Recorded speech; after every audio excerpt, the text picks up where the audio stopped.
Welcome to Source Not Found, show about the worst versions of your favorite thing. Every other week, we take an IP, franchise, or fandom and examine it solely through its sequels, spin-offs, and side projects, basically anything but the source material. My name is Bo Woodall, and I am a woman who very much loves a good hardwood floor. Ooh. And I'm Brandon June, and Bo, I don't know what to do. Should I speak into the mic dead on? From an angle? From above? From below? Should I speak in a low voice? Should I speak in a high voice? Should I do the entire show with the Christopher Walken impression? No.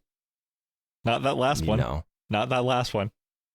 Please, for me more than the listeners, please don't do that.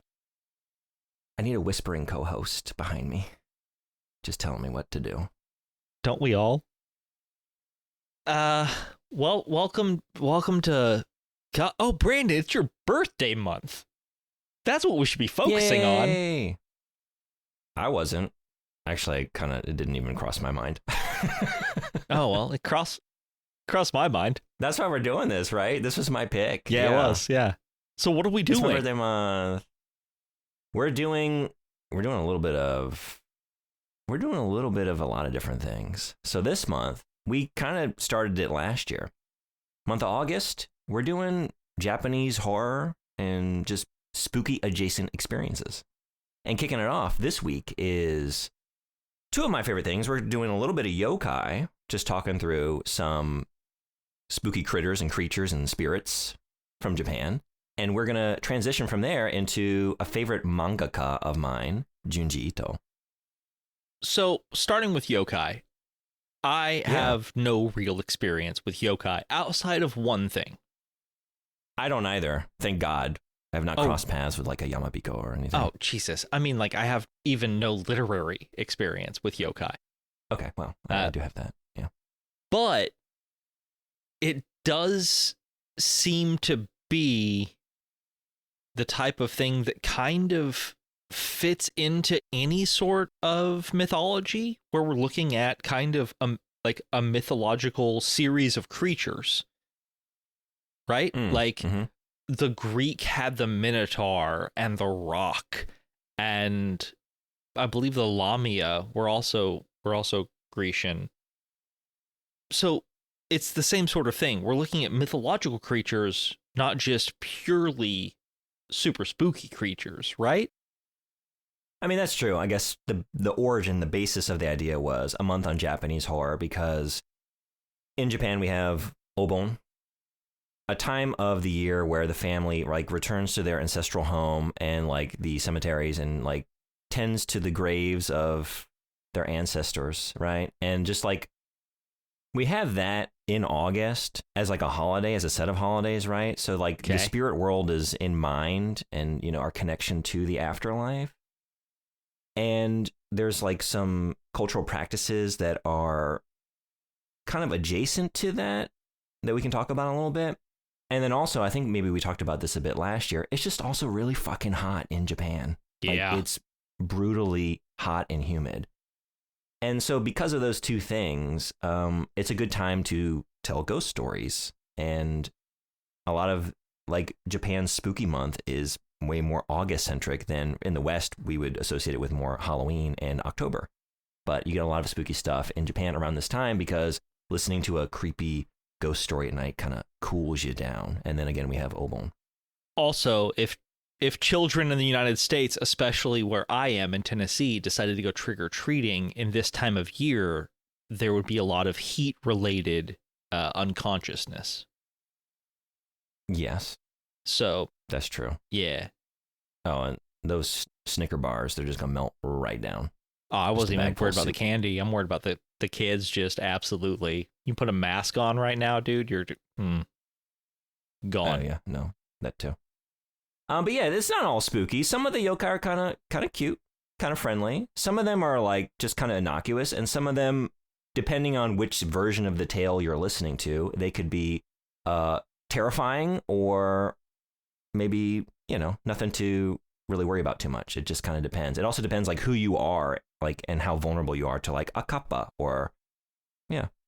Kind of like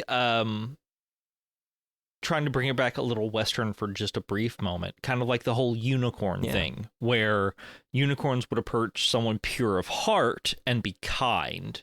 But if you are not pure of heart, you may get stabbed in the chest by a head horn. And if you're a podcaster, they just sort of sneer at you and move on. Like most people do. Yeah.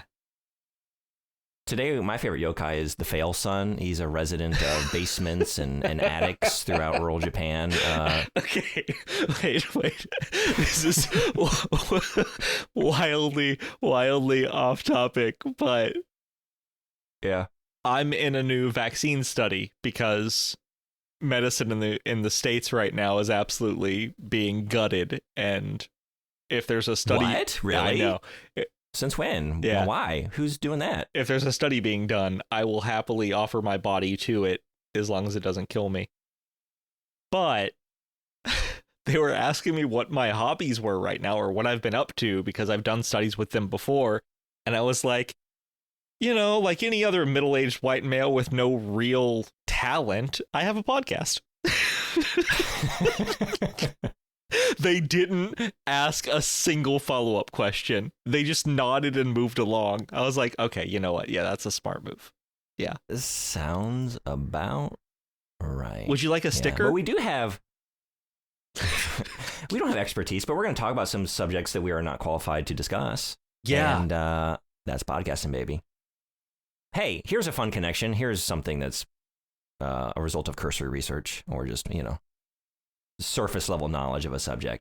So last year we did, like around this time, we did Monkey King stuff. I guess last year we only did our Patreon episode. We did The Ring. Yes. As like a bit of Japanese horror in August. That's what it was. But we were deep in Monkey King. Let's not say that. Let's not phrase it that way. And so we played Black Myth Wukong and we met a lot of Yaoguai. Yes. Yaoguai, yokai. Connection.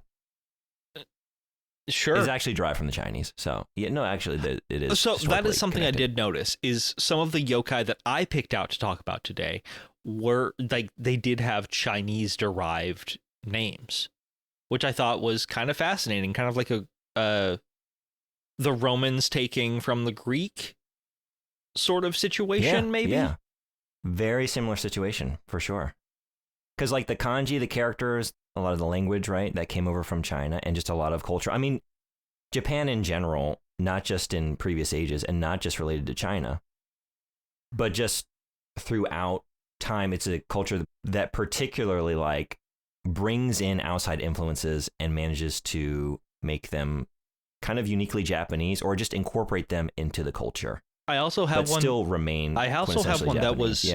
that was uniquely Korean and then adopted by the Japanese, which is Cool. also pretty fascinating. So it kind of seems like maybe because Japan is, an island, like maybe cultures came there to bring their own shit with them. And with that kind of came an influx of these myths and creatures, and in this case, yokai. Yeah. Yeah, I mean, I guess it's just the story of human history, right? Yeah. Just bringing in, through trade, through exchange, influences and cultural practices from adjacent or even far-flung cultures of the world and adopting them, The British are drinking tea. The Japanese are using the Chinese writing system, It's all of a piece. It's all humanity. But it's curious. It's really interesting in the case of Japan. And we have the Shinto religion here already. And so there's like animism from like earlier periods of Japan and just like thousands and thousands of gods, kami, right? That just like imbue the natural landscape with a sense of mysticism and spirituality. Mm-hmm. Right. Mm-hmm. I've been on so many, for new listeners or whoever, I live in Japan. I've been here for a while. I've been on many hikes and I'm just always coming across just going to some random mountain, that's half overgrown, but you always find like a temple or something that's well tended. And just the random gods and things. Like I was on a hike and I found a temple to tobacco on one of my hikes. Wasn't clear. Like there's some very archaic Been there. Yeah. writing. Yeah. And I even asked my girlfriend who's Japanese, like, what is this? You want more tobacco? Or are you trying to quit tobacco? She's like, I don't know what this even says. I don't know how to read this. Like, okay, well, if you don't, then I have no hope. But just random shit, you know, are you trying to conceive a child? Do you want good grades? Do you want long lasting health? There's a shrine for that. There's a shrine for that. There's a god for that. And so similarly, like the mountains, like Japan is mountains with like little areas that aren't mountains where people live, you know? And yeah, the forests and mountains and rivers are just populated with lots of spirits and creatures. And mine are mostly of the spooky variety, but sounds like you might have some other things. I do. And that kind of gets us to this episode in general, right? So like we're splitting today's episode in two parts. The first part is we're talking just yokai. We are talking, we each picked 3 yokai, and we're going to discuss why we find them interesting. We're not going to go, you know, super crazy in depth or anything like that, but give everybody kind of an example of what yokai kind of are and how they kind of function within this mythology. And then in the second half of the episode, we're talking about Junji Ito, a brilliant manga artist and writer, who, holy fuck, is so creepy, but seems like as a person, just a sweet dude. Yeah. There is a funny meme that goes around. The him with cat ears, like just doing peace signs with a couple of fans, I guess.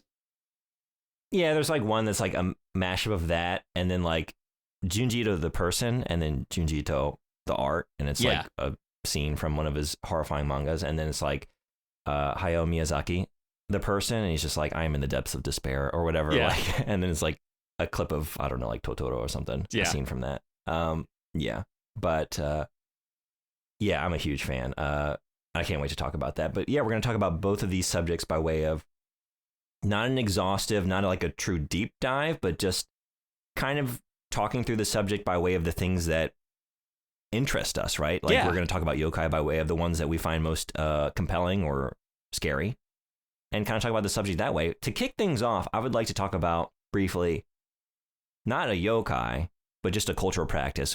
Briefly touched on this just a couple minutes ago. Okay. Just as like a framing device for what we're about to do. Okay. So I mentioned like August, Obon, spooky experiences. So we have the Hyaku Monogatari, Kaidankai. And in old Japan in the summertime, again, fucking hot, fucking humid. So there was this event, and it's the gathering of 100 weird tales. And potential origin is like maybe like samurai trying to test one another's courage and resolve, or, you know, different like nobility just looking for something to do. But basically people gather in like a gathering hall in the dark, and there are 100 candles in the space, and everyone goes around and tells a scary story. And every time a story is told, they douse a single candle. They put out the flame, and one by one, the light in the space is extinguished until you are left with one final candle. And the idea is when that candle is extinguished, there's something waiting for you in the darkness. Do you have the resolve, the wherewithal to tell that final story and put out the flame? That's fucking awesome. Sorry. That's it's pretty good, right? Cool as hell, dude. That is so rad. Ain't it? Oh my God, that is so metal. I love everything you just said. I want to do this. I don't even know 100 people, let alone like 100 people. But if That's also a lot of stories. If I did, I would fucking love to do this. This sounds so cool. I've thought the same, like, obviously not 100, maybe like 10. I don't know, get like a small group of friends, but do it. Like 100 is a lot. By the time we get to the 99th candle, I'm just like, fuck it. I don't know what's in the dark, but I gotta take a piss. Let's just go. Let's wrap this thing up. My legs have been asleep for the last 3 hours. I am next level asleep. Next level asleep. Gone. Yeah. Now, if they promise snacks and a brief intermission between stories so you could pee, this sounds like a hell of a good time. So, listeners, we're going to talk about 6 yokai. So, put on 6 lights. Put on 5 lights. Put on 5 lights in your space currently. Unless you're driving. Don't do this if you're driving, please. Yeah, please don't light anything when you're driving. Or extinguish your headlights. Especially not when you're driving at night. Fucking metal. And every time we tell about a yokai, turn off a light. And then when we get to that final tale, I guess you just turn off your phone and sit there in the darkness and see what awaits you. But before you do, don't forget to like and subscribe. Yeah, please leave a review. Smash those buttons. You want to kick things off? I do. Set us up with the framing device. Yeah, you did. I want to start us off with one that is actually not super scary.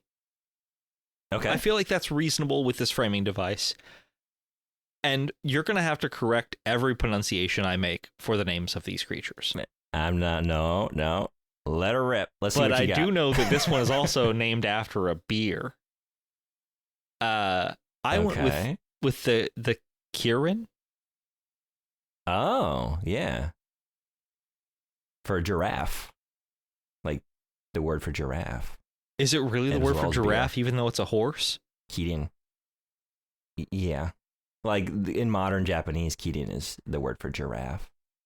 So the understanding I have for this is kind of strange, but stick with me.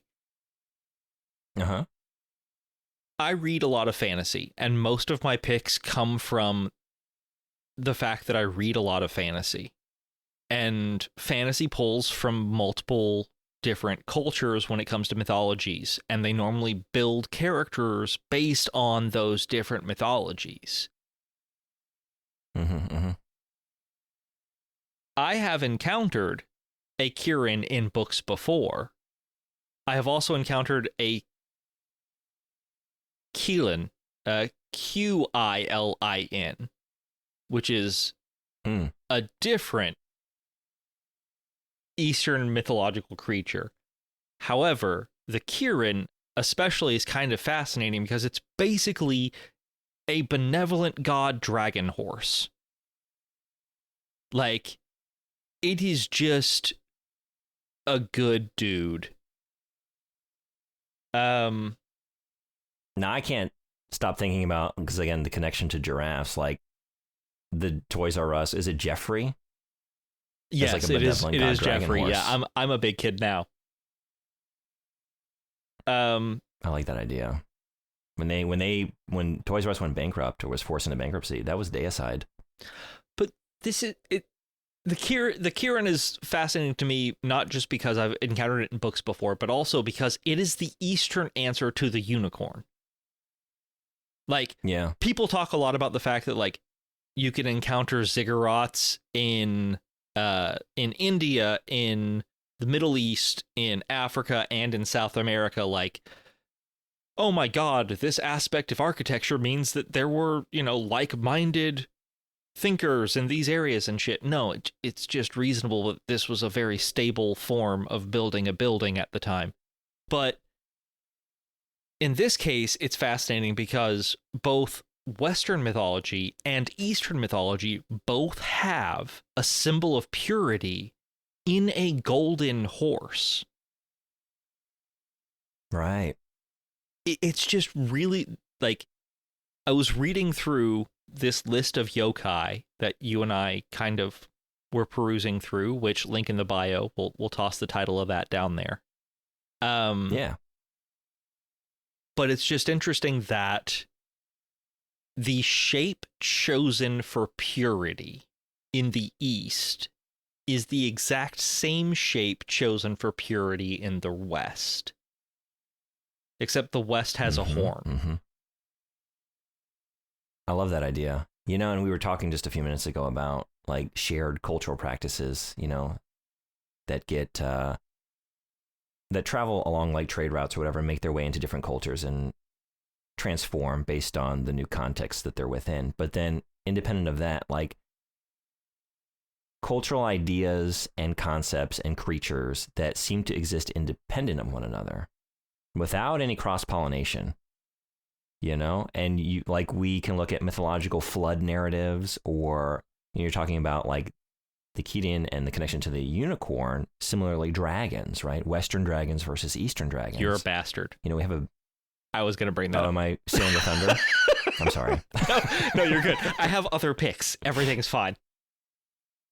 Well, I to that point, it's cool to see a similar concept or creature in a different context from like the other side of the planet and how it's interpreted in a different way. Right? Yeah, it's wild. It's really, really, it just really fascinated me.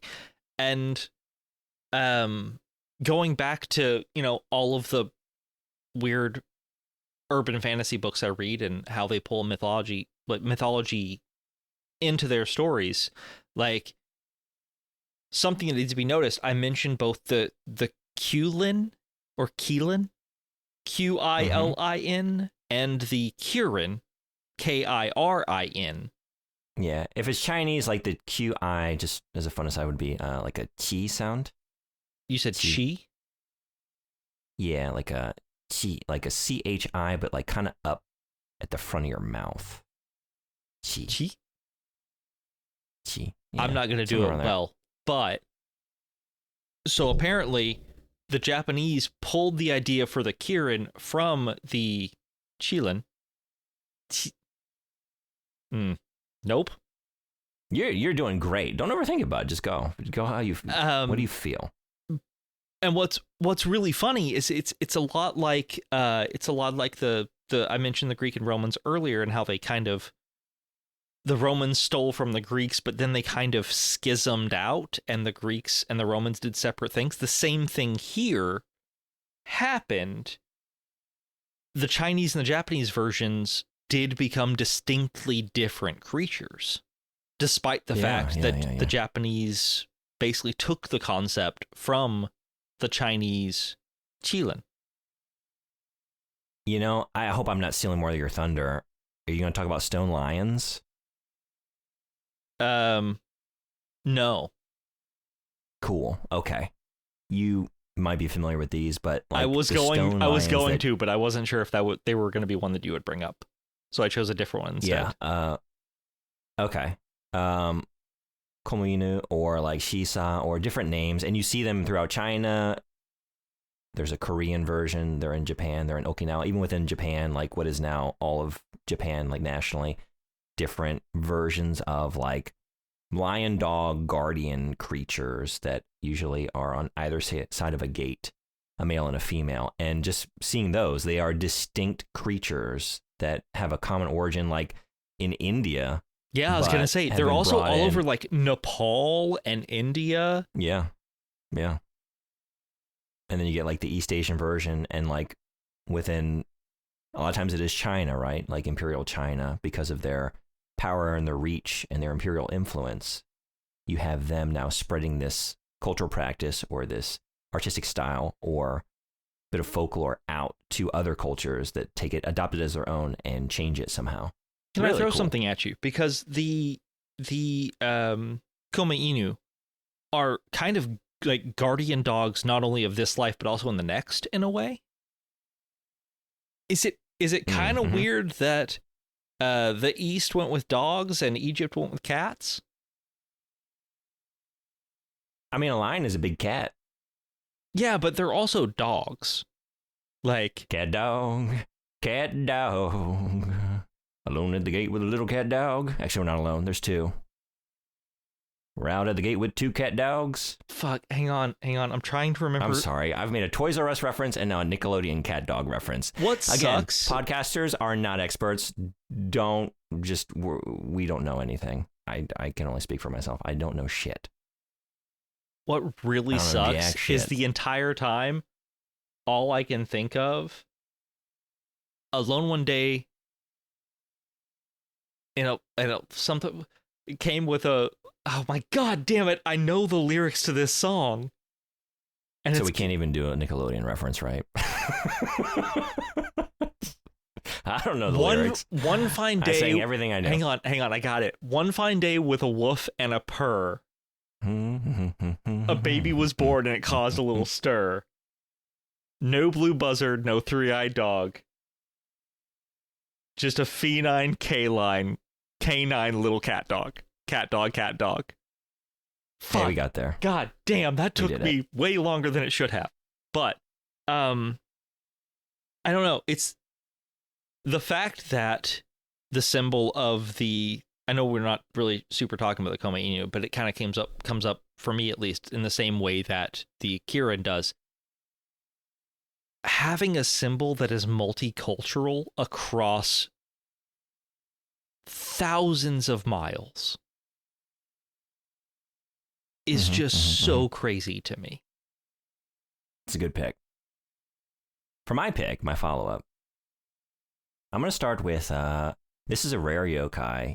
You don't usually encounter it unless, like, it's encountered in the oceans around Japan, most primarily, like, in the Sea of Japan. Okay.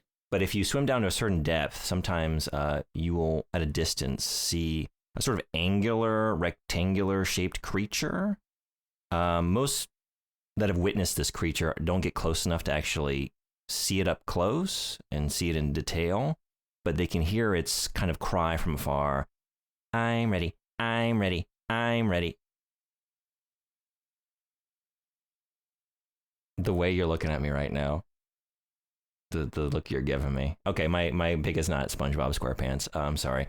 It's actually... What really sucks is I do not... Yeah. I have, like...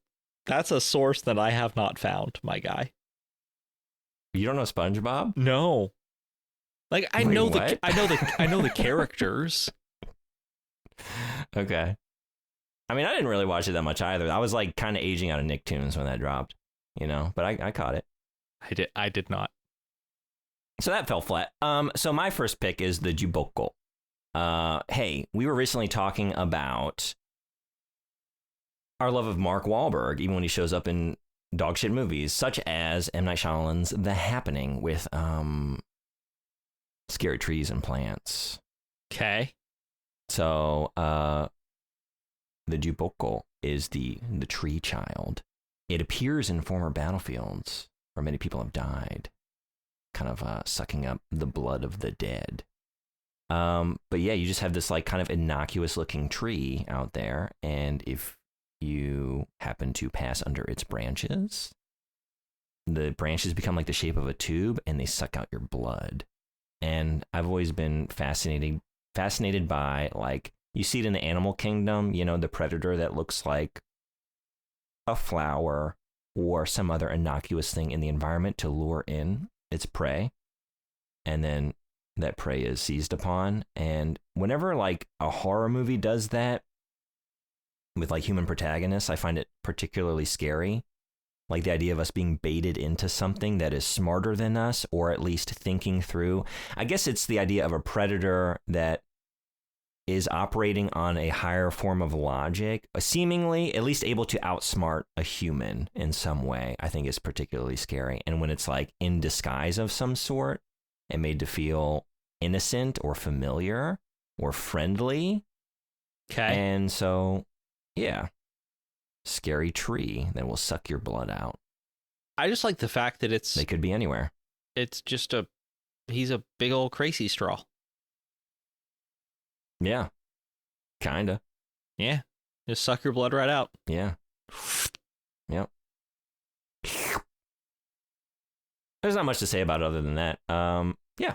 I wanted to throw in, I have some like very mainstream polls in my list, just because I kind of want to talk about them, but that's maybe like a less familiar yokai that gets talked about. So speaking of mainstream polls, sure, I wanted to pull Tengu. Okay, for do it. Several reasons. They are always in urban fantasy books. Most of the time they're exceptionally powerful. Most of the time they are exceptionally wise, and they're almost like roguelike, like kind of chaotic good or chaotic neutral type characters. But also they were characters in the 1998 Mighty Morphin's Power Rangers movie. Which... no shit. I don't remember this at all. You don't remember the Tengu showing up whenever they get to the new plane. No, I haven't seen this movie like since it came out as a kid. I think I saw it in the theater though. Yeah, they get attacked by Tengu. Tengu warriors. What? Hey, are we sourcing Mighty Morphin Power Rangers next? We can. I fucking love that movie, dude.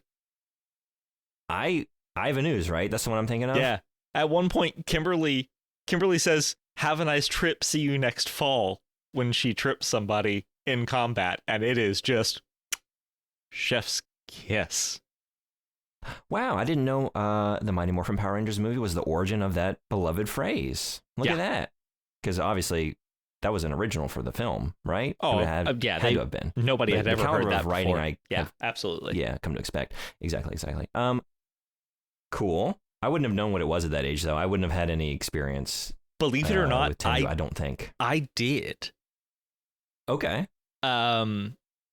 Tengu are based on the yokai version, the classical version of Tengu, not the urban fantasy version of Tengu that I've grown up with and experienced through Mighty Morphin Power Rangers and Western authors tossing Tengu in.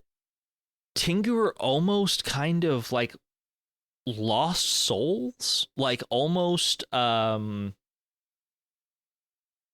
like our version of purgatory, right? Like people that are not necessarily evil, but they are not good enough, or maybe they're too heretical, or maybe they're too whatever to go to heaven, become Tengu. And Tengu in the classic Japanese myth can be anything from rogues to sages to warriors to scholars, like across the board. It's incredible the scope that a Tengu can actually take, but the important thing to take away from this is that they are not evil spirits. Most of the time, they are honorable spirits who have taken a bird-like humanoid form. Yeah.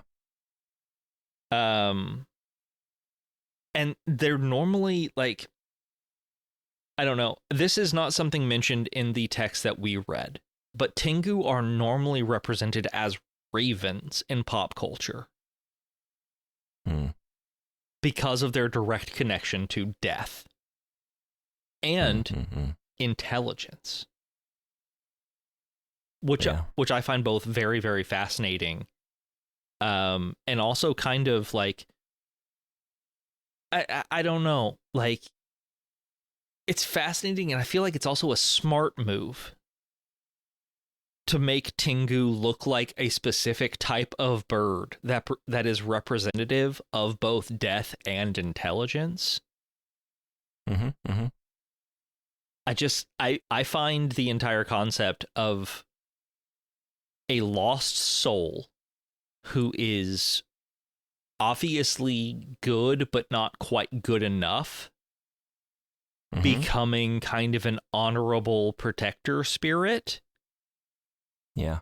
Like that's what I would want to be. You know, like I don't know. It's Tengu are fascinating to me. More so than the incredibly good or the incredible bad. They're the most human of the yokai. And that there is no extreme for them other than that they are honorable. And that's fucking rad. Yeah.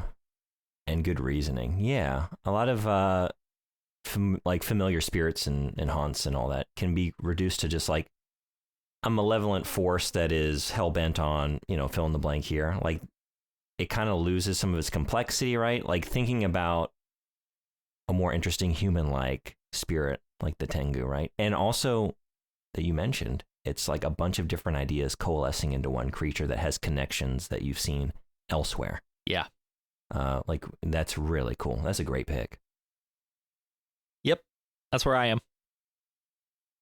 That was smartly said. But what if I followed it up with, big dumb ogre man, swing club, eat human. Let's talk about Oni. God, yes. Okay, awesome. Because that's another one. Did you have this on your list? Yeah, I did. Yeah. I mean, I've got a really, really good backup, but I cannot wait to hear this. Well, honestly, Oni is not a favorite of mine. I wasn't actually going to put it on my list, but I thought we should maybe mention Oni as like a overview of Yōkai. Like, leaving off Oni is criminal. It's maybe the most well-known Yōkai. I would say like Tengu are out there. Like you just said, you encountered Tengu elsewhere as a young child, but just the big troll ogre creature, often with like blue or red, sometimes black, yellow skin, wearing like the loincloth, like tiger pelt, with a big club that kills and eats humans. And there are a lot of different variations, like how many fingers they have. Sometimes they have a third eye, but just a big menacing creature. But the reason I want to talk about it is there is a holiday in Japan in February. It is like the first day of spring in the old Japanese calendar. It's called Setsubun, the seasonal division. And there are a bunch of things that are done in Japan on this day. But one of the things is called mamemaki, where you throw roasted soybeans and you sort of cast out the evil spirits that might be lingering and you get them to fuck off. They're not coming into your new year. What this looks like for me, a teacher, is in the schools, a lot of the kids, like, they are given roasted soybeans and they have a little receptacle for them. And Oni are usually male, like their depiction. There are female Oni. I think they go by Yamauba sometimes. But anyway, usually they'll get the male teachers on staff to dress up as Oni and on Setsubun stalk around the halls and burst into the classrooms with a big club, threatening to consume the poor screaming children as they desperately just chuck handfuls of soybeans at the teachers dressed as Oni. And I have had the pleasure of doing this multiple times. Dude, how much edamame did you get to eat? Well, I'm not going to eat fucking booger finger thrown edamame off the floor of the kindergarten classroom. But if I wanted that, I would have my fill. Fair enough. Cool. You usually actually are given, part of the Setsubun tradition is you get roasted soybeans to eat. It's, I hope I don't get this wrong, it's your age plus one bean, I think. That's not enough. No, it's not much. No, but you eat that. Like, that's not enough. Yeah, although for just like dry handful of soybeans, like it's fine. But like, I'm a honestly, for us, it's enough. I was gonna say I'm a gluttonous American. Like, I need so much edamame. Oh, yeah. Well, I was just saying we're old. It's getting to be enough for me. We're gonna get to the point where it's more than enough, and I'm not happy about it. But hey, okay. Anyway, screaming children. Remember when you were 4 or 5 and one of the teachers came in disguise and said he was going to like pull you by your legs out of the classroom and like eat you up? No, you don't remember that because you're American. We don't do that shit, but they do it in Japan. And let me tell you what, it's an event. They'd shoot you in the States. We would have an Oni drill. The really shitty part is that's not super funny. It's just sad. No, I know. Yeah, actually, I started to run with it. I was like, never mind. I've had to run those. I've had the joy. I mean, I've taught in the States, and wow, what a society we call home. Anyway, the Japanese society, which we don't tend to worry about such things because, hey, functioning country. We make up for it. We have to find moments of fictional horror to imbue our children's lives with fictional scary experiences, and thankfully it's just left at that. And so we just I was amazed the first time I did it. I just go to the school and they're like, hey, it's Setsubun. I'm like, I don't know what that is. And so they gave me the rundown on it. It's like, do you want to put on this demon costume and scare the kids? I'm like, hell, you damn right I do. Yes. You damn right I do. Where's the bat? Let's get after this thing. But I was with the gym teacher, the only other male at this particular school. That was my first experience. And just stomping around, like I had like a spandex blue Oni like one piece kind of like suit with like the loincloth on top and just the Oni mask and the club in hand. Yeah. Okay. It was the least flattering thing I've ever worn because it was designed for a person significantly shorter than I am. So so all we the kids showing off. All the kids saw your ankles. All those kids saw your ankles. Well, like I pulled one over on the youngest kids. Like this was in kindergarten, this one. But as I got to like the upper levels of kindergarten, because in Japan, like most kindergartens, like you have, well, you would like always in a Yochien, like the traditional kindergarten, you have 3 grade levels. So the oldest class is like the 5 and 6 year olds. So by the time I got there, like they're a little wise to the game. They're like, oh, we see your shoes, you know. They're like some of the kids are still outright like horrified. But just walking into a like the youngest class of like the 3-year-olds and having the gym teacher just like fucking rush in and like literally grab a little girl who is screaming bloody murder, and she like flings her body back and is just like clawing along the floor, looking up desperately at her classroom teachers. Like there are 2 of them in that classroom, and like a little like 1 or 2 other like school leadership, like the principal. Like, save me from this monster. And they're just yucking it up and taking photos, and like what that would do to the psyche of a child. Yeah, those kids are fucked, dude. It's something. Yeah. They're fucked. Sorry. If they turn out all right, it's because they just had the resolve to not fall victim to the trauma that the teachers just gleefully inflicted on them. They have better mental health care than we do in the States. So that's Oni. So I do want to toss out something. Oni is also a big thing in urban fantasy. In Western culture, like if you want to have a character who is a brawler, they can be half Oni. Like Oni want to fight. Like they're not in the Japanese tradition. It seems like they are evil demon creatures. Damn near. Yeah, but definitely. In the West, if you mention an Oni, most of the time, an Oni is just hyper aggressive and violent, and not necessarily purely evil. They're an ogre. They're an orc. Like. There's no morality to it. They just want to fight, sort of thing. So that's kind of interesting to me, at least. Yeah, for sure. I like hearing that perspective. So my last one, I chose one that made me laugh so hard. I chose the Kama Atachi. The translation to that is sickle weasel. Oh, okay. Like I didn't actually know this one off the top of my head by name, but I know it now. Yeah. So this is a good pick. It's fucking buck wild, man. They travel travel in a triad. They are weasels with swords attached to their limbs, and they will absolutely just wreck your shop.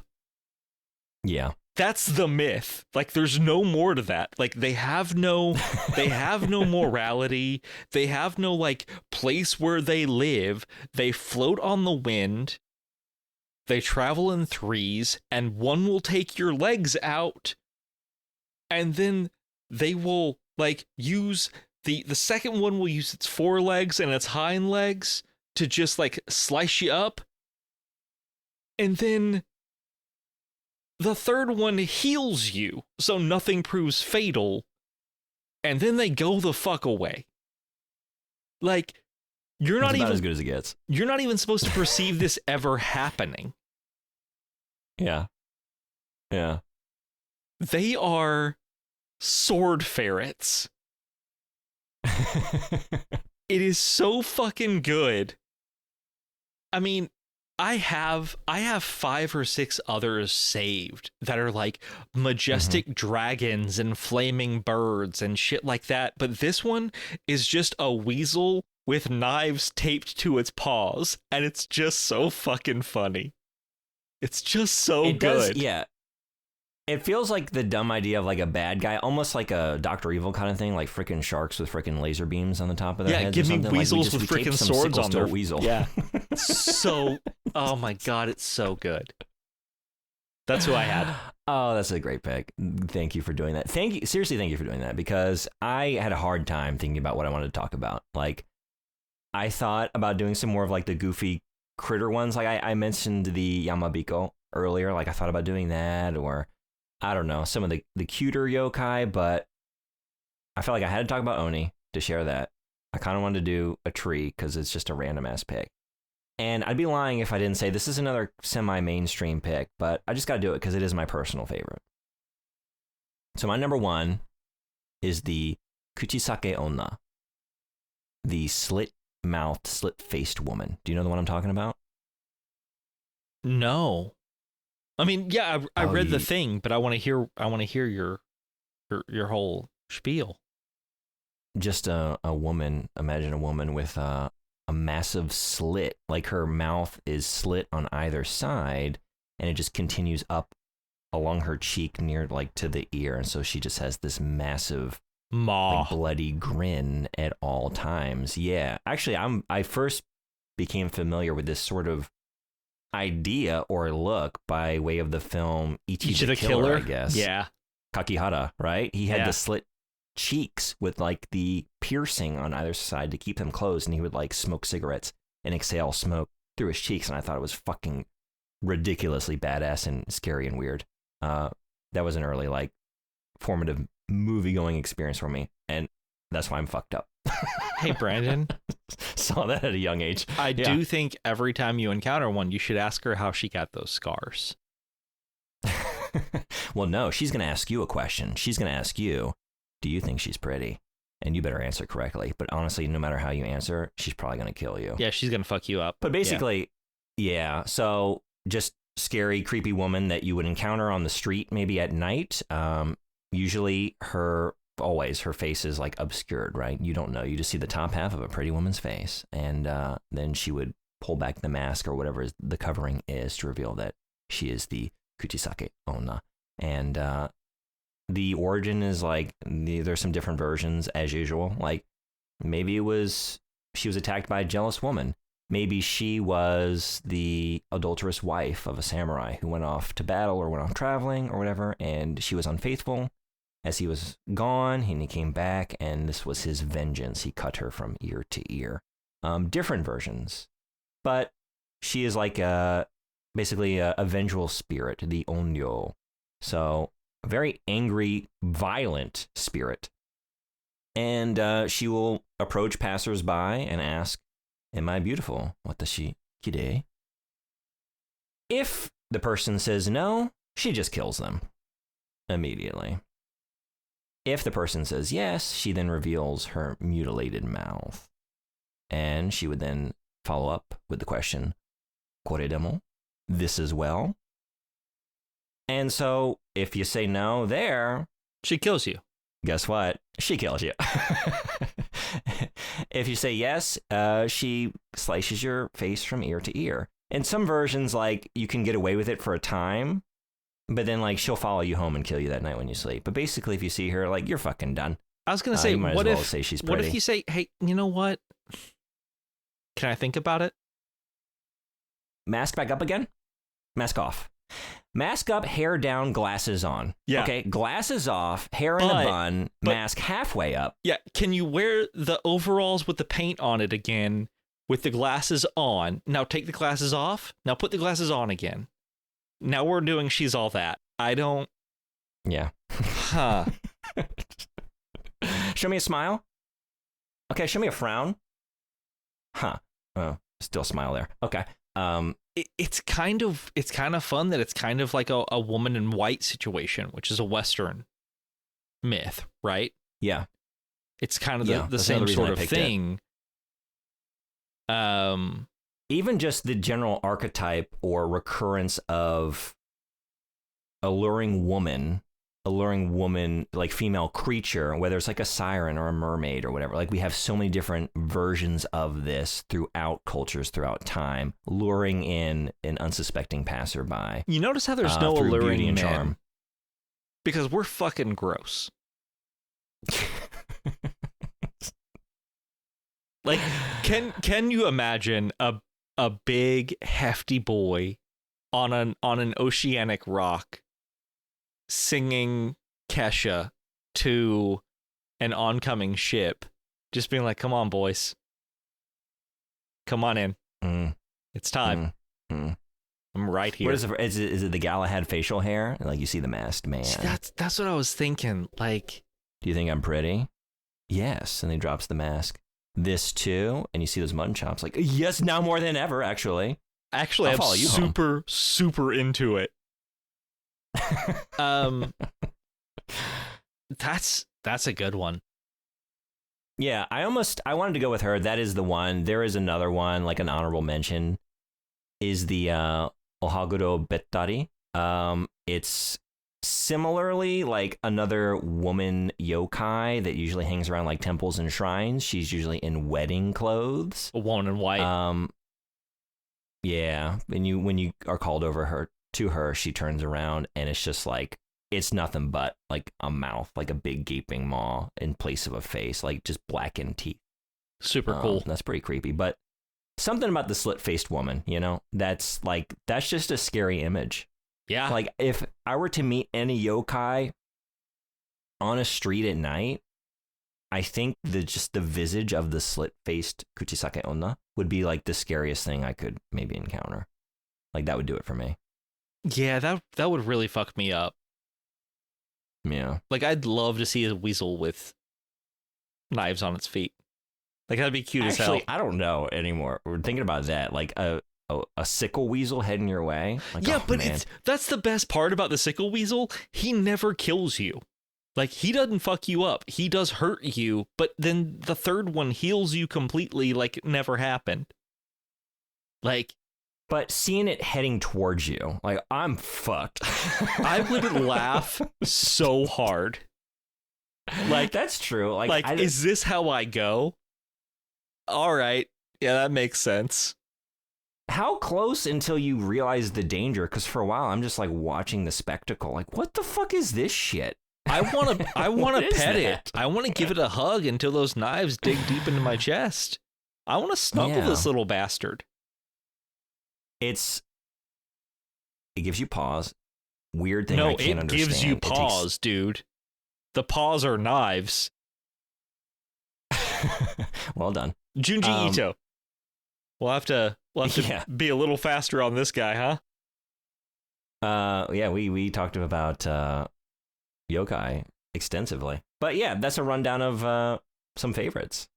And if any of that sounds interesting to you, like Bo said, we'll drop a link to a good starter book that is available freely. You know what? Maybe I think that author has a website. Maybe we'll just link to that, and there's some that would be great. Related The books book is in book form. The book is called The Night Parade of 100 Demons.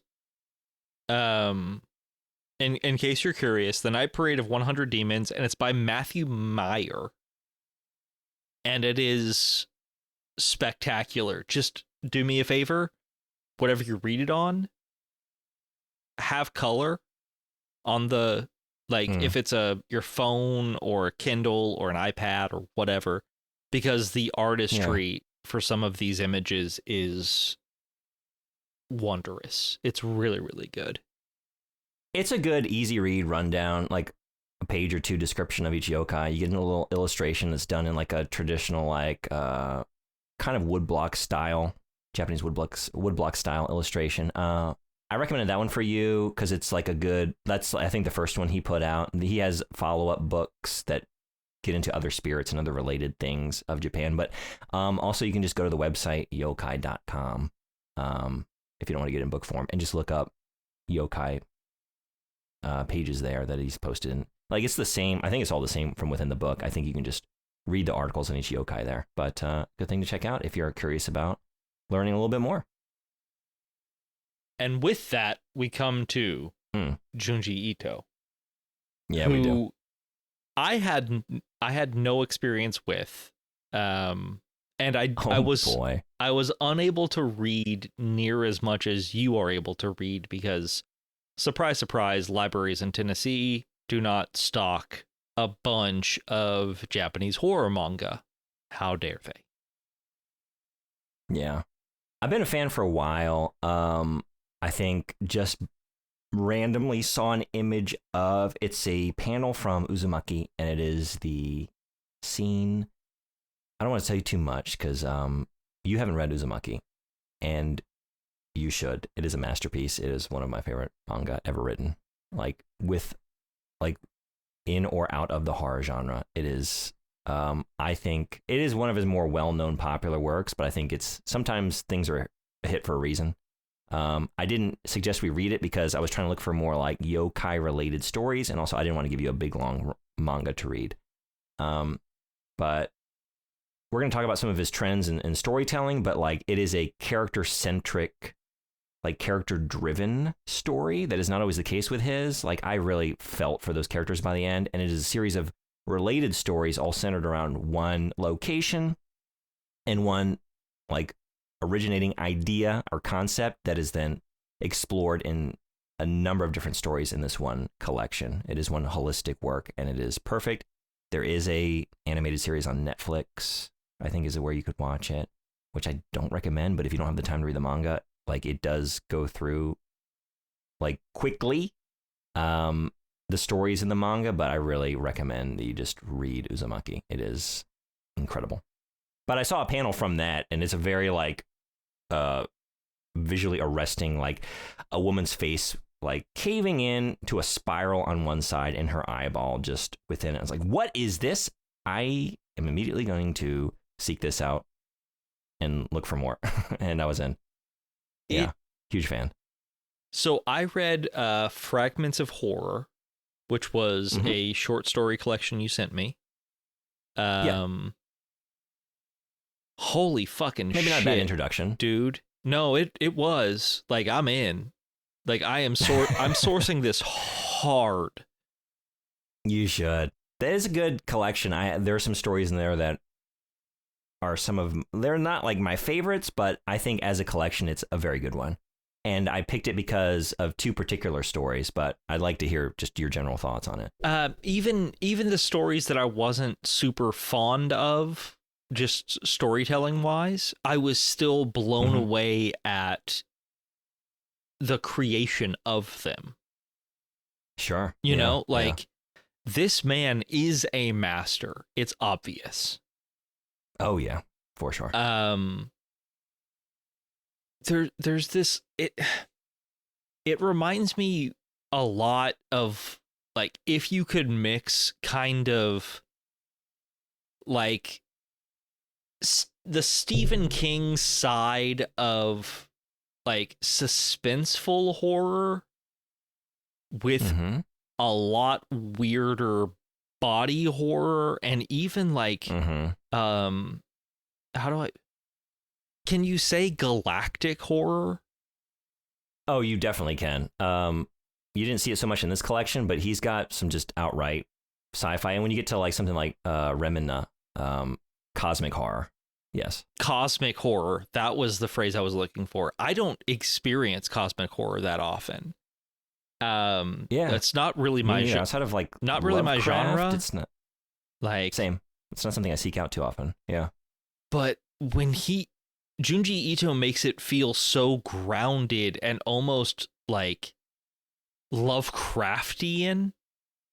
And he cites Lovecraft as an influence. Yeah. It's just fucking gnarly. Like T to B, it is kind of terrifying and kind of rad. Like I really enjoy it. Yeah. I really like it. I don't have a whole bunch to say about his works, so I'm probably going to keep my mouth clamped for a lot of the rest of this discussion. But what I do know is I will be sourcing more of his shit, and reading his stuff reminded me of the first time I watched some of the scariest movies I've ever seen. Like it's a weird version of like the emotions you feel the first time you watched The Exorcist, Alien, and something like Cujo. Like those three things together, because they all do their own thing better than the other parts of that thing. He just does them all well. He really does. And that's I get that. Exceptional. It's masterful. I definitely get that. To me, a lot of times I'll read a story and like, that's how I felt when I saw like The Fly or Videodrome for the first time, because I'm a big Cronenberg fan, and there's something about body horror that really it appeals to me. Like it's the situation, it's the experience of I hate looking at this and I can't look away. Like I'm so transfixed by this disgusting display of it's the whole train wreck in slow motion thing, right? Like you're looking at something horrific, but your attention is drawn to it all the same. And that's why I don't really recommend like seeing the animated Uzumaki series, at least not until you've read the manga and just want to experience like maybe some of those scenes set to music or like voice acted. But I don't really think you gain anything in an animated version of his work. You lose so much, because one of the things, even when a story isn't maybe satisfying narratively, or you feel like it ends very abruptly, as it often does, he has a habit of just like having an idea and exploring it for a handful of pages, and then we're kind of just like suddenly out. Like we have like maybe a revelatory moment, or maybe we don't even get to a narrative conclusion. And it's just like, we're out. Like I kind of explored that idea to the extent that I wanted to, but I'm going to leave you with these images, and those, whether or not you feel satisfied on a narrative level, like you will be left with wonderment about that creature or that experience that character had, or that location, or just something horrific or something very memorable. But just the texture in his penmanship, like there are like a more recent one, the Liminal Zone 2. Like there are times I'm thinking about particularly the story about the Poli people, and if you get to that, you'll know what I'm talking about. But his technical skills are so just astounding to me, like how he's able to dream up and draw these infinitely complex like environments or pieces of like fantastical and horrific machinery in some of these stories, but then equally be as adept at flesh and blood creatures and monsters and body horror.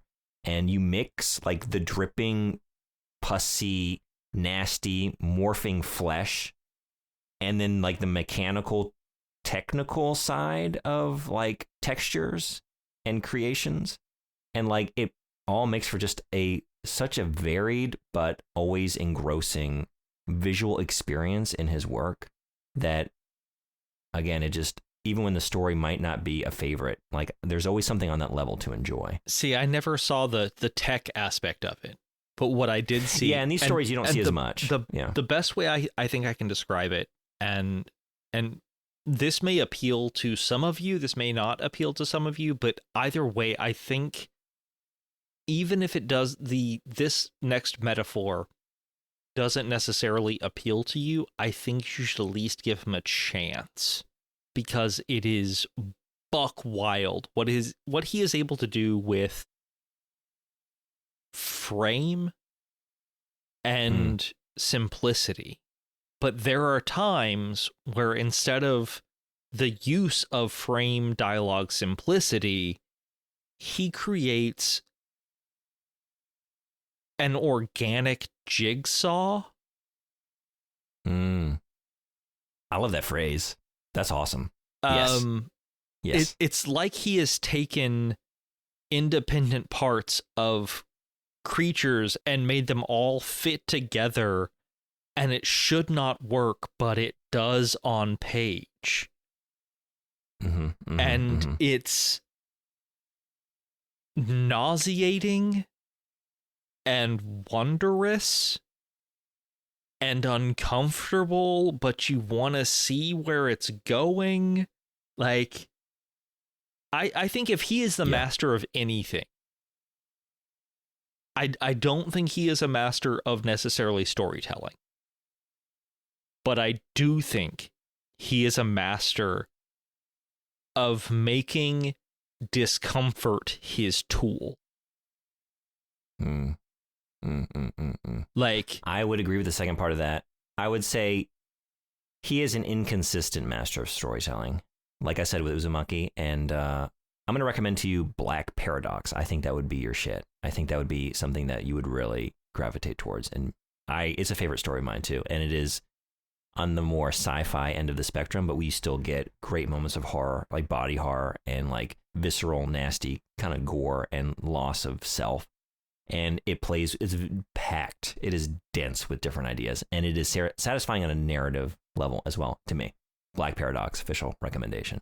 But like, yes, there are times where he nails it. And then a lot of times, like, it kind of feels like a half-finished idea or leaves you wanting. And I don't think always in a good way. Like, I'm going to be a little critical. Like, some stories are just not fully developed. Yeah.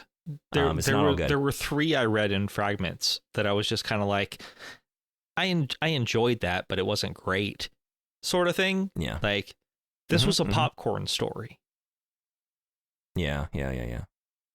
But there's always something, usually always artistically, right? Yeah. And one more thing on the art is like, man, I read a decent bit of manga. We both read a lot of comics, right? Mm-hmm. And you see certain artistic styles, like certain artists work within a certain range. And when it comes to inking, especially in manga, right?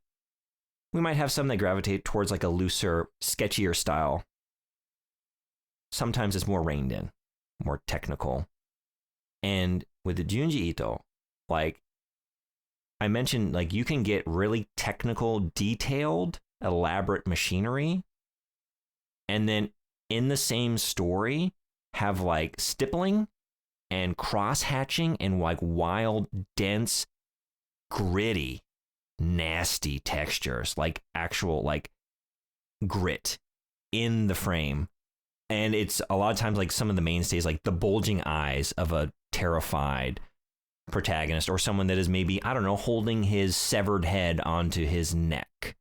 God, I love that story. Like, it was bulging, so good.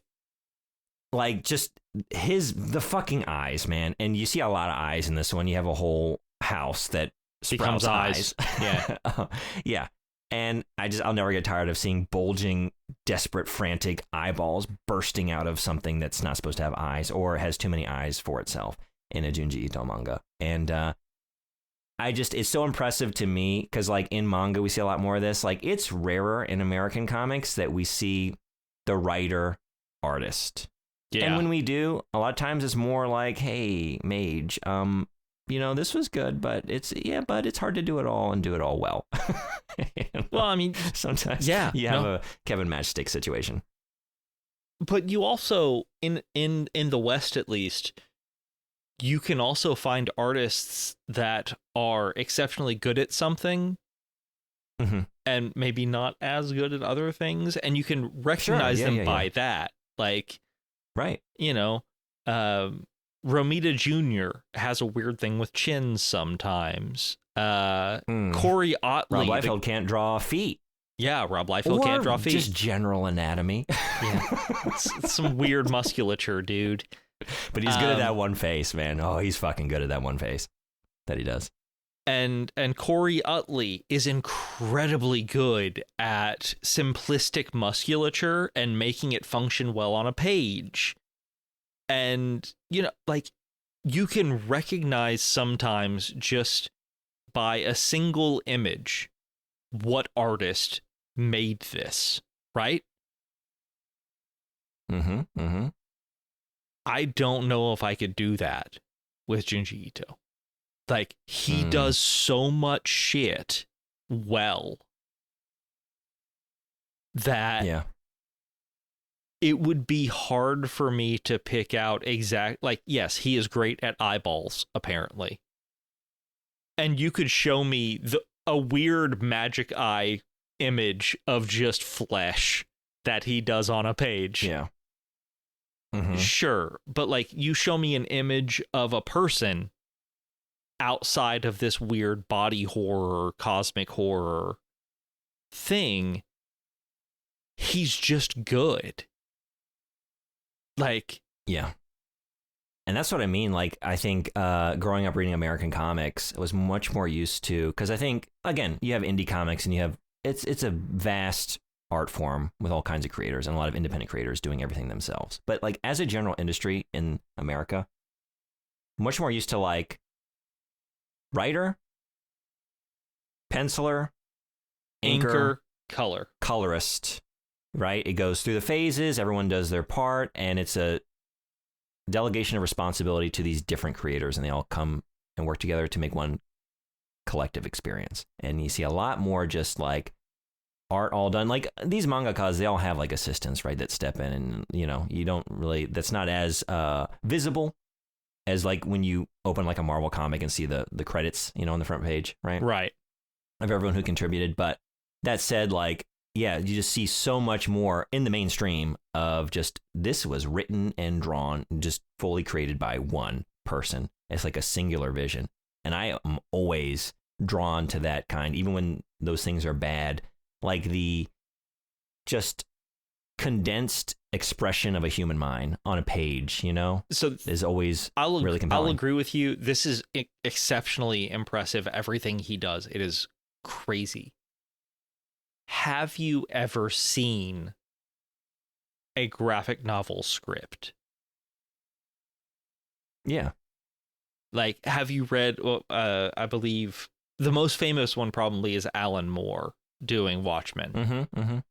Okay, yeah. Where that I think I've leafed through that a little bit. That single panel that is 2 by 2 inches on a page. Uh-huh. He wrote 950 words to describe what he wanted in that panel. Yeah. Like, there is something to be said for a singular artist having a singular vision, creating a singular device. But I do think there is also something to be said for masters of their field providing direction for another master of their field to provide more direction for another master of their. So like you have like absolutely like I totally agree. A synergistic thing. Don't get me wrong. That is oftentimes not the case in Western comic books. Most of the time it's who's a great artist and who is a great writer, or who is a hot writer and who is a great artist, or who is the hot artist right now, despite the fact that they may be fucking caricatures of what most people would necessarily expect of both writer or artist, sort of thing. I totally agree. I didn't mean to say that I think one is more impressive than the other, or even to like dismiss Western comics. Like that's not my intention at all. Like I love it all, and I think both are good. And like I just love human art and expression, and you know what I mean, creativity in any facet. And to see multiple masters like collaborating, like there's nothing better. But then again, seeing like one singular creator do it all well, like there's nothing better. Again, it's like it's all equal to me. I guess I just meant like not in terms of the work, just as like in terms of the person. I find that kind of creator so impressive on an individual level, the way that they are able to conceive of and execute, right? Because like with the Alan Moore situation, crazy. Again, I'm not like dismissing that. Like he is a master of writing and he communicates what he wants, and like the artists take that and, you know, they're at the top of their craft as well with a lot of those graphic novels. But just being able to do it all yourself, and again, like the work ethic that is required for that. Like Junji Ito is prolific. He has a lot of work out there. Yeah, no, I saw. And he's just doing all that. Like, so yeah, I'm not putting him above anyone, so to speak. I kind of want to give him appreciation. Like he's doing all this shit, and he does occasionally adapt tales like, what is it? Edokawa shit. No. Edokawa shit. Sure. Nambo. Edogawa Danbo, right? Yeah, I think that's the kind of mystery horror kind of writer. That he's like adapted a couple of tales, and then I think it's Stitches or Junji Ito. Like he works in collaboration with some writers, but like most of it is just his tales. And don't want to go on too long today, but I did want to touch on. There's a reason I wanted to start you off with Fragments of Horror. I think it is a good like introduction because it goes through a lot of trends and styles you're going to see throughout his work. But the two stories in particular, because we did a conversation on Yōkai today, I thought Wooden Spirit and Blackbird are not like explicit Yōkai connections, but both feel like you could encounter them in a repository of Yōkai creatures, and you could see like the Wooden Spirit, the woman who comes to your home and fucks your house. Dude, I'm not kidding. I enjoyed and was a little made uncomfortable. I think that's where I realized that what Junji Ito does well is makes you kind of relish in your own discomfort. Like makes you enjoy every moment of discomfort you feel, because when reading that story, I was uncomfortable the whole fucking time. And I was not going to stop reading. Yeah. Very brief synopsis. Father and daughter living in an historical home that's been designated like a cultural artifact by the Japanese government. Woman shows up, loves the house, wants to move in. She does, weds the husband, but what she really likes is that house. And cue increasingly weird sexual connection to the house, which results in her becoming like a part of the home, like a wooden like spirit. And then the home is overtaken by, it kind of works as like an interesting, like if yokai or like a related spirit were a vehicle for an idea, a concept of like nature overtaking man-made structures. She straight up fucks that floor though, dude. She's fucking load-bearing beams, literally. Load-bearing. Christ, that's a good joke. Oh, that's so good. Brandon. Oh, you're brilliant, you fucker. I'm not. I had to make up for a cat dog reference and a SpongeBob reference in the same 5 minutes of show. I don't care, man. You get gold star for load-bearing beam. Oh, Christ alive. That's a good joke. I really like that story, and I'm always talking about his textures, man. Like her becoming full, like grainy wood woman, like perched on the rafters of the home. Fucking great. I would have loved if he would have written a couple of episodes of the TV show Supernatural. Like, you know how much I love that show. I do. I feel like his voice would have been able to be heard well on some of their earlier seasons of some of their weird shit they did. And I would have loved seeing it.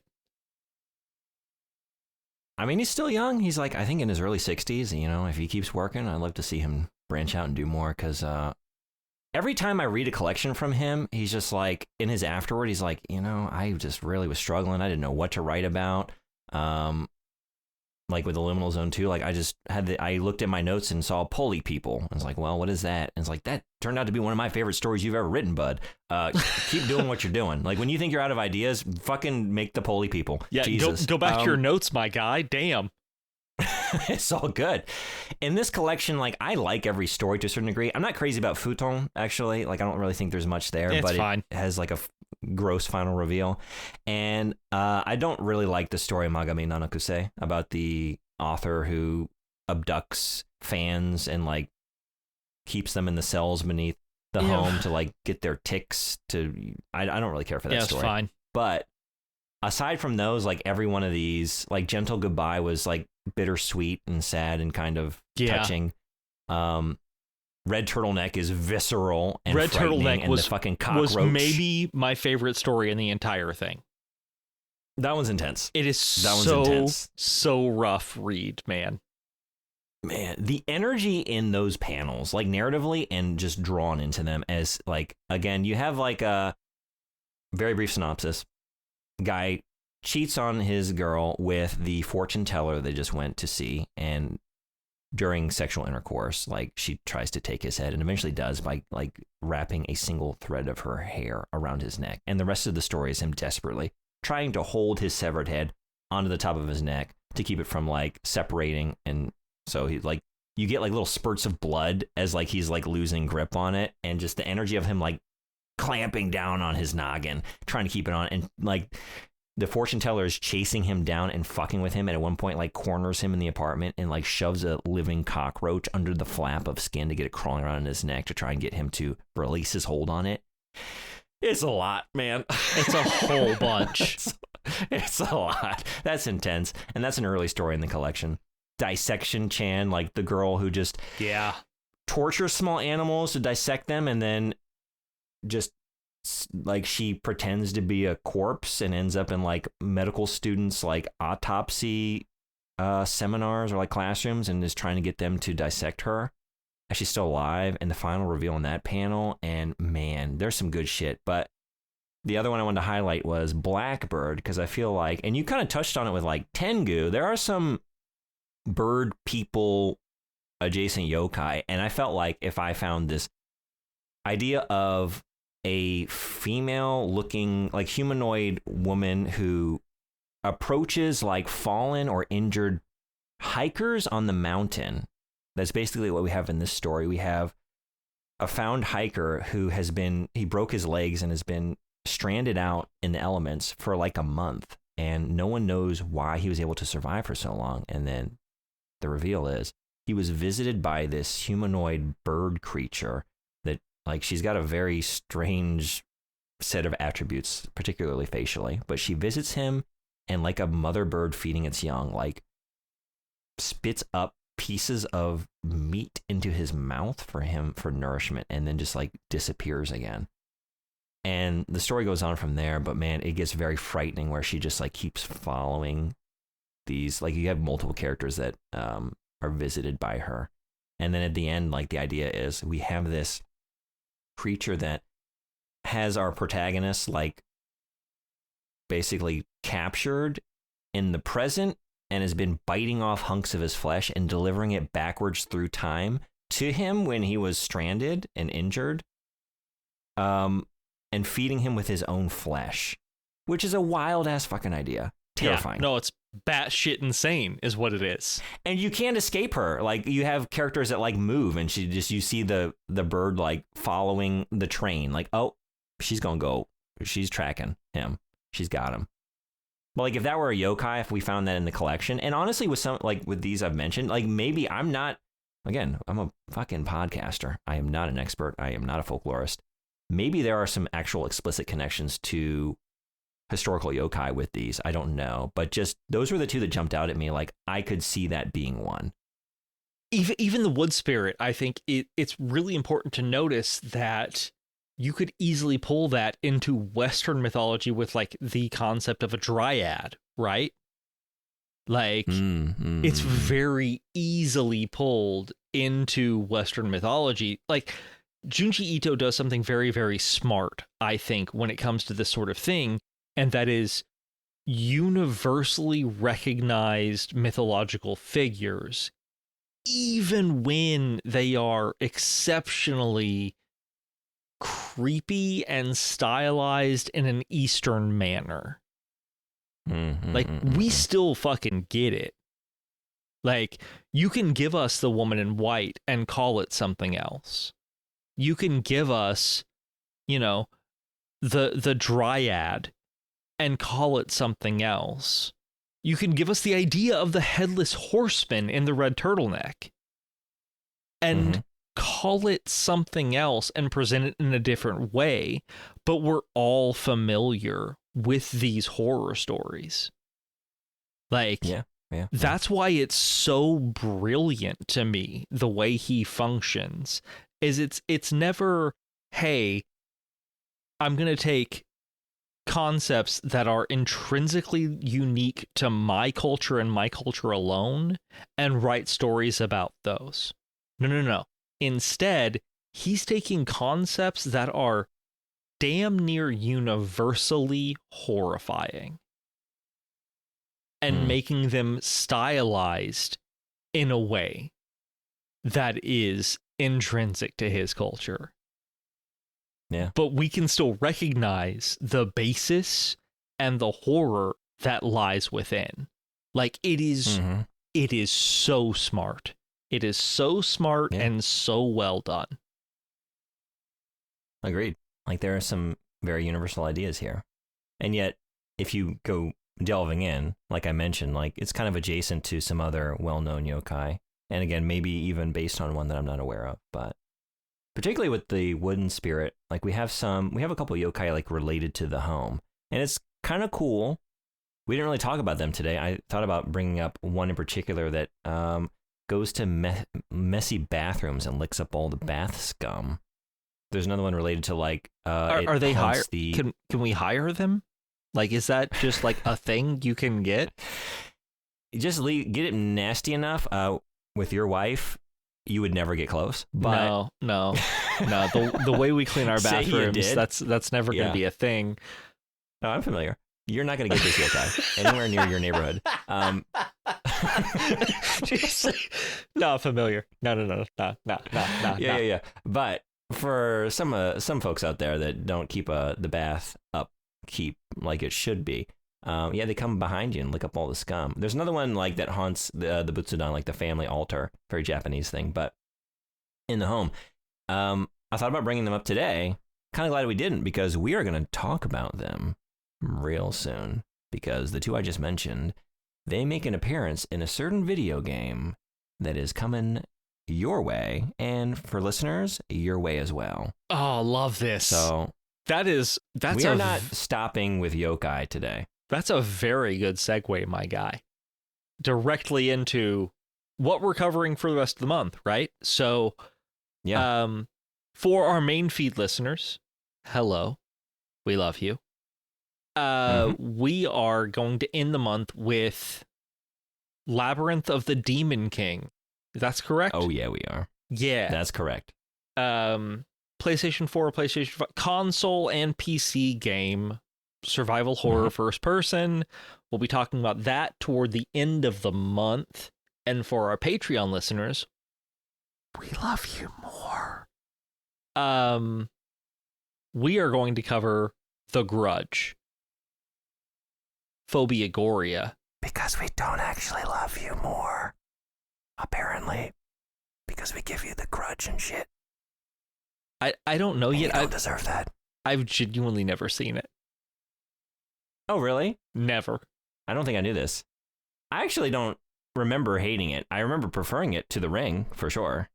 But that's all I kind of remember about it. So I remember this a couple is pretty good scenes. I think we could call this like a Phobia-goria redux sort of situation. Because it's the same people that did The Ring, basically, right? And it's in that crop of like, hey, The Ring hit big. Let's adapt other Japanese horror movies for Western markets. Because we are doing the remake, the American remake, not the original Ju-on. With Sarah Michelle Gellar. Bless her. Yep. Buffy the Vampire Slayer herself. Yes. But so they're not vampires. No, they're not this time. Other pale Asian children, I guess.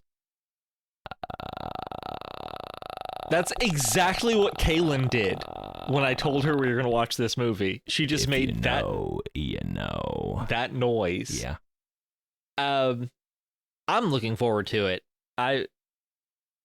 It'll be a fun little date night thing or something. I don't know. Yeah. But that's going to be the rest of our yokai experience for this month. Mm-hmm. Which leads us. But honestly, we're going to be doing spooky stuff for like 3 months. So just buckle in. Hold on tight. The season. We're going hard this year. It's going to get really November. Yeah. Vampire, spooky. Yeah. We got 4 full months of spooktacular spookitude. The wild thing is October is the least spooky month. It really is. Yeah. We're doing something weird this year, but I'm excited. We're excited for all of you. We're excited to share these things with you. Yeah. We're excited to make them. We're excited. Yeah. Yeah. Yeah. With that comes our normal housekeeping gear. Please email us your... Hey, do you have thoughts on Yōkai? Like, I don't know. Has there been a book you read that featured an Oni character or a Kappa character or anything? Drop us a line at sourcenotfoundpod@gmail.com. What would you do if a sickle weasel came your way? I'd hug him. I'd hug him real good. It's a question for the listeners. You already said what you would do. Yeah. You would squeal with delight, as would I. I would squeal with delight. We are on all of the socials at Source Not Found Pod or Source Not Found Podcast. Facebook, Blue Sky, Instagram. Check us out on Patreon. I'm going to plug that one pretty good this time, I think. Like, yeah. Hey, come on over. We have a whole backlog of more than a year's worth of backlog episodes that if you become one of our patrons, you can access, which is super cool. One every month. And our undying love and affection. Always. And appreciation. For eternity. Also, check us out on YouTube, where we have backlogs of all of our episodes and videos of replays of Brandon's video game excursions. On Twitch, which Brando, what is going on right now? We are continuing the fundraiser for medical aid for Palestinians through the rest of the summer. Most recently, as of recording, we are at £375 raised. So I am now having to play the Uma Musume Pretty Derby Horse Girl game several times a week as per established goals for the charity. We hit 350, and so I'm hanging out with the horse girls, training them, tending to their needs, watching them race, and having to play it in Japanese because that game is region locked and you cannot access the servers with the English language version of the game from within Japan. So that is real quick point of question. Are you raising the horse girls or are you raising the horses? There are no horses. They are horse girls. Is this not clear? They are horse girls, as in part horse, part girl. See, I thought when you first brought this up, I thought you were playing a game that was for horse girls. Like you were raising horses to race horses. No, I would say most of the demographic for this game are not horse girls, but in fact, horse girl guys. It would be my assumption because it's a little fan servicey. This got a lot worse than I thought it was. That's unfortunate. Or fortunate, if that's your thing. Hey, if it's your thing, no shame and no shame. I'm not going to yuck anyone's yum. But yeah, if you like your anime girls with a set of horse ears and a tail, and you like them to put on a very frilly outfit and some heels and just race one another around the horse track, then hey, that's cool for you, and apparently for me for the next month, because yes, I have to keep checking in with that gacha game. But aside from that, I'm also playing things that I actually want to play. So come on by and see what's next. Twitch.tv/LegionsBug, link down in the show notes, right next to the link to Saint Coelacanth, Jesse Jelena, architect, creator, composer extraordinaire of our theme song, my Twitch channel theme song, and lots of other great music. Definitely check them out. Man, okay, I'm going to be honest. I had a good one. Yeah? I had a good one about just checking your toilets for yokai. But see, here's the problem, is you just told me that there's a yokai that will check your toilets for yokai. It's more about the bath, really? But the toilet's in the bathroom, right? Like, it's not even looking for yokai. What? The toilet's in the bathroom. It's not in the bath. Not in Japan. Oh, what? No, we don't do that over here. Are you crazy? What a barbaric idea. You guys have a separate water closet. Yeah. So is there a water closet yokai that we are unfamiliar with? Again, I'm a podcaster. I'm not a folklorist. Hey, write in. Do you know about the toilet yokai? It's Freddy Krueger, actually. That's what he was this whole time. Freddy Krueger is actually a yokai. His hand. It's just the hand of Freddy. So, check your toilets. Freddy no te. Wait, what? Beware. Freddy no te. Is that the historical Japanese yokai? It's just Freddy's hand. Yeah. So, check your toilets for Freddy no te. that.